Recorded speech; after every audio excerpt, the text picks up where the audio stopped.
వార్త 14వ అధ్యాయము 16 వచనమండి. యేసు వారు వెళ్ళనక్కర్లేదు, మీరే వారికి భోజనము పెట్టుడని వారితో చెప్పగా. సంబంధమైన ప్రేమ స్వార్థము కోరుకుంటుందండి. స్వార్థము లేని ప్రేమ కావాలి. నిస్వార్థము లేని ప్రేమతో ఆయన ప్రజలను వారిని ప్రేమించాలి. యేసుక్రీస్తు ప్రభువు చెప్పింది అదే, స్వార్థము లేని ప్రేమ, నిస్వార్థ ప్రేమతో ప్రజలను ప్రేమించాలి. ఆయన చెప్పిన బోధ అండి, నిన్ను వలె నీ పొరుగు వారిని ప్రేమించమని చెప్పి ఉన్నాడు.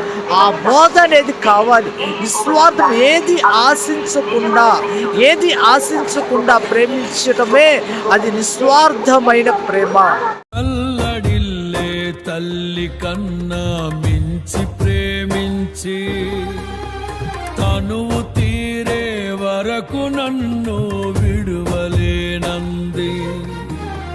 తల్లడిల్లే తల్లి కన్నా మించి ప్రేమించి తనువు తీరే వరకు నన్ను విడువలే